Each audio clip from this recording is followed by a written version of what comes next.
quando a gente pensa num sistema político funcional, é aquele que consegue traduzir as demandas da sociedade para as decisões de política pública, né? Então, hoje a gente tem uma democracia que é muito mais a democracia eleitoral, né? Você vai lá, vota, o que já é grande coisa nesse mundo confuso, com tantas autocracias, com tantos regimes autoritários, já é uma grande coisa. Mas a gente não conseguiu, de fato, ter um sistema político que funciona bem esse caminho da demanda da sociedade se traduzir em desenho de política pública.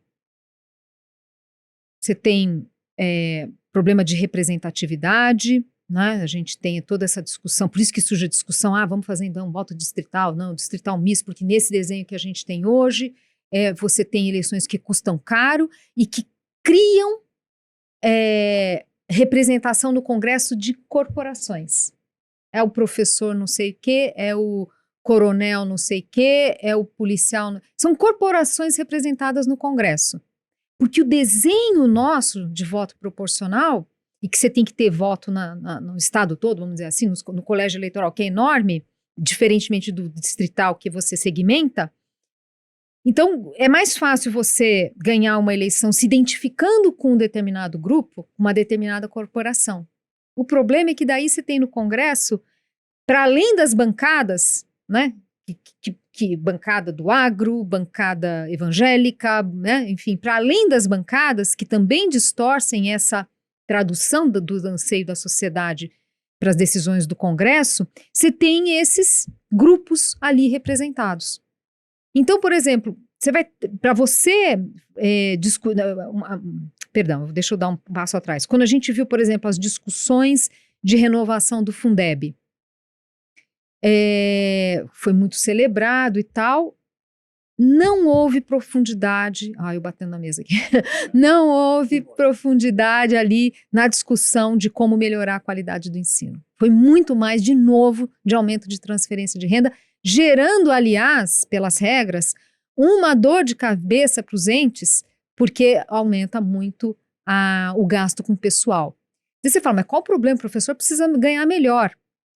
Aí tem um universo aqui que acho que a gente não vai conseguir penetrar muito aqui, até pelo tempo, mas enfim, não há dúvida que precisaria ter salários de entrada maiores para poder trazer talentos, pessoas, né? Porque, na verdade, não é que o salário do professor é baixo, todos os salários na economia, nós somos um país de renda per capita baixa, né? Então é óbvio que, né, o professor é só mais um grupo. Você fala, não, mas esse grupo tinha que ter tratamento especial. Tudo bem, uma forma é você conseguir trazer uns salários melhores para a entrada, mas cobrando também resultado.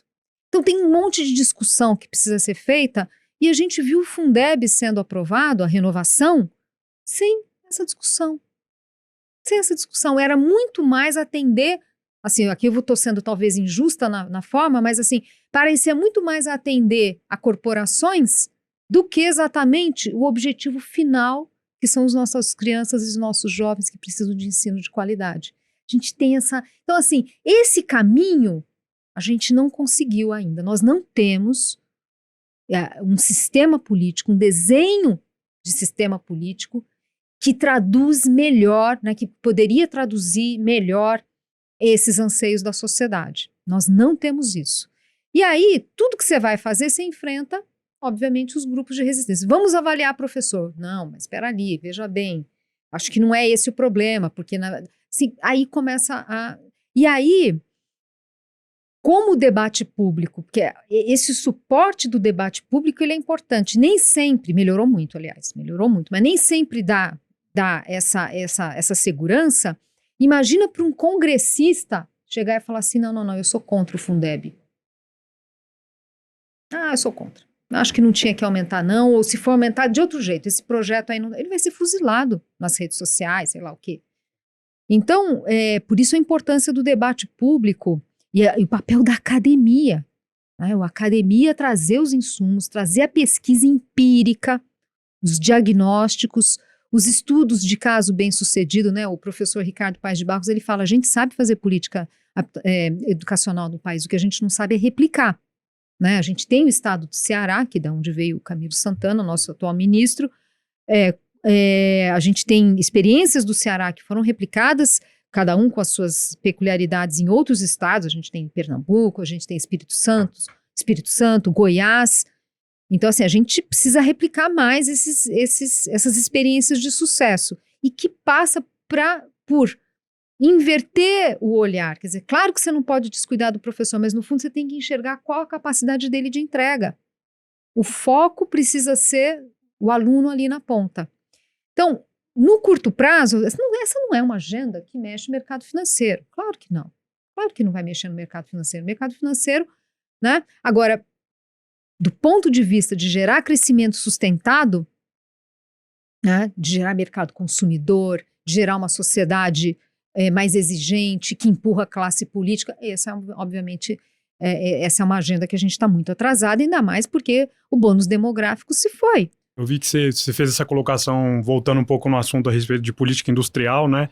E agora da educação, e eu fico sempre com a sensação de que a demanda da sociedade é mais, assim, é mais simples você atender a sociedade no sentido de dizer que você está investindo com cifras, né? Você mostra que você é a favor da educação quando você coloca tanto de dinheiro naquele lugar. Então, o gargalo é mais nessa questão da gestão mesmo. A gente, enquanto setor público, é um alocador ruim de capital, assim, porque a gente dá o dinheiro, mas não cobra o resultado. Então, falta um pouco dessa... Tem um problema sério de gestão, de estar com políticas que não favorecem, vamos dizer assim, a qualidade do serviço público. Então, isso vale para a educação, mas não é só para a educação. Então, tem sim uma questão de gestão. Claro que quando a gente fala em gestão, você está falando de um problema complexo que vai desde a qualidade do servidor que está lá na ponta, portanto, é importante a gente discutir isso e reforma administrativa e tudo mais. Passa por, muitas vezes, agendas que vão contra interesses de algumas corporações e isso atrapalha. Passa por o fato de você não ter parcela da sociedade com capacidade de fazer pressão política, que é usuário do setor público, de serviços públicos.